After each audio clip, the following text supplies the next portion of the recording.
بسم اللہ الرحمن الرحیم۔ سامعین ناظرین، جاہل تو آپ نے دیکھے ہوں گے، سنے ہوں گے، لیکن اس سے بڑا جاہل کبھی آپ کسی زمانے میں نہیں پائیں گے جتنا انجینئر مرزا مولوی علی ہے۔ کہتے جی کشف المحجوب میں لکھا ہوا ہے کہ امام اعظم ابو حنیفہ رحمۃ اللہ تعالی علیہ کو خواب آیا کہ وہ کیا دیکھتے ہیں کہ میں رسول اللہ صلی اللہ علیہ وآلہ وسلم کی جو قبر ہے نا، قبر رسول سے میں ہڈیاں جو ہے نا وہ علیحدہ کر رہا ہوں۔ تو کہتا ہے اتنا گستاخ خواب، کہتا ہے اتنا گستاخ خواب آ سکتا ہے کسی کو؟ حال آپ مجھے بتاؤ کہ خواب انسان خود لاتا ہے؟ کیا کوئی خواب برا آئے تو کیا اس کی تعبیر بری ہوتی ہے؟ خوابوں کی تعبیرات کا ایک علم ہے۔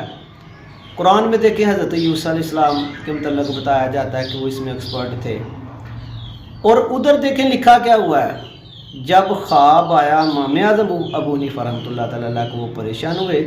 ان کے دوست تھے امام محمد ابن سیرین، یہ کوئی عام شخص نہیں تھے، یہ تفسیر میں، حدیث میں، فقہ میں ایکسپرٹ تھے، اکابر تابعی تھے، علم میں ان کا ایک مقام تھا۔ اور سب سے بڑی بات کہ تعبیر الرؤیا، خوابوں میں جو ان کی تعبیر تھی، ایکسپرٹ تھے، ان کے لیول کا کوئی نہیں ملتا، ان کی تفسیر الاحلام بھی ہے۔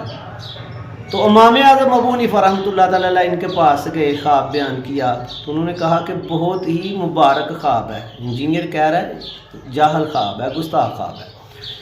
آپ نے فرمایا کہ بہت مبارک خواب ہے، آپ رسول اللہ صلی اللہ علیہ وآلہ وسلم کی سنت کو محفوظ کرنے میں بلند مقام پائیں گے، یہ تعبیر انہوں نے بتائی۔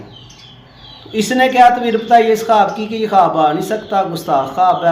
داتا صاحب معاذ اللہ گئے، کشف المحجوب گئی، امام اعظم ابو حنیفہ گئے۔ اور آپ ابھی چیک کریں کہ سنت کو محفوظ کرنے کا کہا ہے، حدیث کو نہیں۔ آپ نے ارکان اسلام کو جو کمپوز کیا مشاہدے بیس پہ، اس کی مثال نہیں ملتی۔ اسلامی فقہ کے اولین مدون ہے۔ اور آپ دیکھیں کہ آپ نے جب نماز کو کمپوز کیا، روایتوں کو ایک سائڈ پہ رکھا، مشاہدے بیس پہ اس وقت دیکھا لوگ کیسے نماز پڑھ رہے تھے، وہ کمپوز کی بالکل ایسے جیسے ترمذی کی حدیث ہے 257، اس میں یعنی حضرت عبداللہ بن مسعود نے جب نماز سکھائی کہ حضور صلی اللہ علیہ وسلم کیسے پڑھتے تو کیا کہا؟ فرمایا کہ آپ صرف ایک دفعہ ایسے ہاتھ اٹھاتے تھے، اس کے بعد نہیں اٹھاتے۔ اس کا کیوں ذکر کیا؟ کیونکہ اسی پہ اختلاف ہونا تھا۔ تو یہ جاہل کہتا ہے کہ رفع دین نہ کرو تو نماز نہیں ہوتی۔ آپ اس کی جہالت کا اندازہ لگا لیں۔